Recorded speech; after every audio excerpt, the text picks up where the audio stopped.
विधानसभा ठाकुर द्वारा के लोकप्रिय भाजपा संभावित प्रत्याशी एवं कृष्णा कॉलेज के प्रबंधक व अलग उद्योग व्यापार मंडल के जिला अध्यक्ष गौरव चौहान द्वारा राष्ट्रीय पर्व स्वतंत्रता दिवस पर एक विशाल तिरंगा रैली का आयोजन बड़ी धूमधाम और श्रद्धा के साथ किया गया।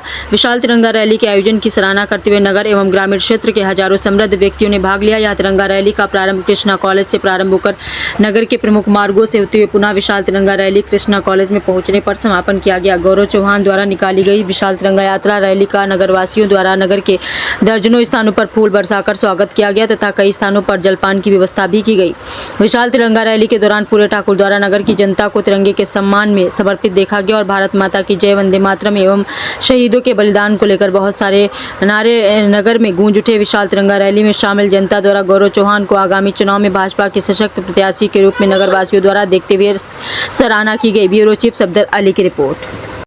लाभांश को लेकर जो है राशन डीलरों की मीटिंग की गई है, इसके विषय में क्या कहें? आज बड़े हर्ष का विषय है कि माननीय मुख्यमंत्री आदरणीय योगी आदित्यनाथ जी ने जितने हमारे राशन डीलर हैं पूरे उत्तर प्रदेश में उनका लाभांश बढ़ाने का काम किया है। पहले 90 रुपये प्रति कुंटल जो लाभ हमारे राशन डीलरों को मिलता था उसे बढ़ाकर 125 रुपये प्रति कुंटल किया गया है, जिससे सभी राशन डीलरों में बड़े हर्ष की लहर दौड़ी हुई है।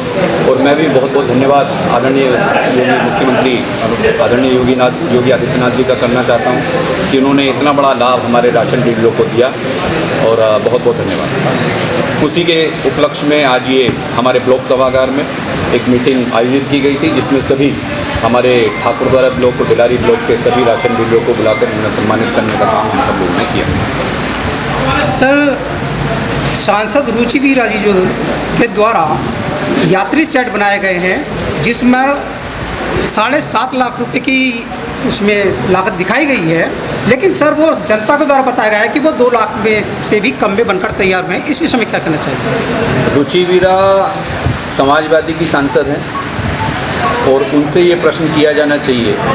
भारतीय जनता पार्टी की सरकार ने कभी भेदभाव नहीं करा। जो भी योजनाओं का लाभ ऊपर से दिया जाने वाला है वो सभी विधायकों को दिया जाता है सरकार के माध्यम से। अब उसमें वो क्या घोटाला कर रही हैं क्या है वो तो वही उसका उत्तर दे पाएंगी, कितना उन्होंने पैसा लगाया कितना नहीं लगाया, तो वो रुचि वीरा जी इसका आंसर दें तो वो ज़्यादा बेटर है।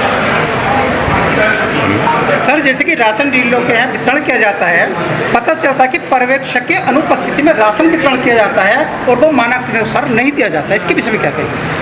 अभी तक हमारे संज्ञान में ऐसा कोई विषय नहीं आया है राशन डीलरों का। जहाँ पे कोई गड़बड़ थोड़ी बहुत शिकायत होती है तो हम अपने इंस्पेक्टर साहब से कह के या डीएसओ साहब से कह के उसके निस्तारण का काम करते हैं और हमारी उचित बात सुनी भी जाती है। अगर ऐसा कोई विषय है तो आप हमें पर्सनल पे बता सकते हैं, हम उस पर भी एक बार बात करके उसका निस्तारण कराने का काम करेंगे। सर, सप्लाई ऑफिस पर उपभोक्ताओं द्वारा राशन कार्ड बनाने के लिए बार बार चक्कर लगाने पड़ते हैं, जो कि कई बार उनको धक्का मुक्की भी दी जाती है सप्लाई ऑफिस से और वो बिना सुविधा शुल्क के नहीं बनाने के लिए तैयार होते। इसके लिए क्या कहेंगे?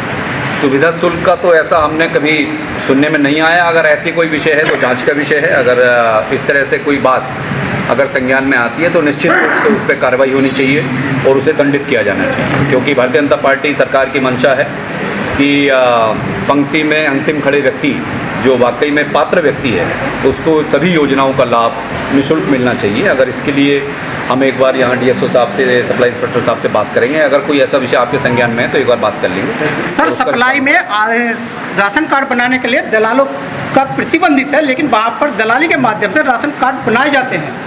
इसके विषय में मैं इंस्पेक्टर साहब से भी अनुरोध करूँगा कि वो उस पर ध्यान दें और ये लगातार चल रहा है। एक बार आपने संज्ञान में लाया है, अगर ऐसा कोई विषय है तो निश्चित रूप से अभी हम सप्लाई इंस्पेक्टर साहब के साथ बैठ के डीएसओ साहब के साथ बैठ के उस पर बात करेंगे। आप भी उसमें साधारण हैं। सर, सरकारी कार्यालय में सरकारी व्यक्ति ही नियुक्त होते हैं, लेकिन व्यक्तिगत रूप से वहाँ कार्य करने वाले सरकारी व्यक्ति काम करते हैं, उनके विषय में क्या कहेंगे? समझा नहीं मैं क्या। सरकारी कार्यालय में व्यक्तिगत रूप से प्राइवेट व्यक्ति कार्य करते हैं जिनके द्वारा ये कार्य किया जाता है, उनके लिए क्या कहेंगे? ऐसा हमारे संज्ञान में तो है नहीं कि ऐसा कोई व्यक्ति वहाँ पे सप्लाई में बैठता है। अगर कहाँ पे ऐसा प्राइवेट ऐसा तो कुछ नहीं है, प्राइवेट व्यक्ति है सर। ऐसा है तो अगर कोई प्राइवेट व्यक्ति है तो उसे हटाओ भाई यहाँ से। नहीं, कोई भी नहीं। अगर ऐसा कोई आपके संज्ञान में है कोई जी सर, नाम बताइए उसे हटवाएंगे सर। हम सबूत के साथ आपको ये चीज़ नहीं, बिल्कुल जो भी चीज़ें आप लोगों ने बताई हैं, जो समस्याएं हैं, एक बार जब तक समस्या को संबंधित अधिकारी को नहीं बताया जाएगा। हमारे साथ सप्लाई इंस्पेक्टर भी खड़े हैं, डीएसओ साहब से ही बात करी जाएगी। जो भी आपको विषय लगते हैं कि जो विषय आपने बताया कि सुविधा शुल्क हो गया और वो हो गया, अगर इस तरह की कोई बात है तो निश्चित रूप से उसमें हम लोग ऊपर बात करके उसमें अनुशासनात्मक कार्रवाई करवाएंगे और उसे दंडित किया जाएगा जो भी इस तरह के काम कर रहा है। सर, संज्ञान में तो यहाँ तक है कि जो राशन डीलर है उनसे 40 से 50 रुपये प्रति कुंटल भी लिया जाता है सुविधा शुल्क ना, अन्यथा उनको राशन नहीं दिया जाता। ये हम इसे हम एविडेंस देंगे सर, अपनी एविडेंस देंगे तो उसमें हम बात करेंगे।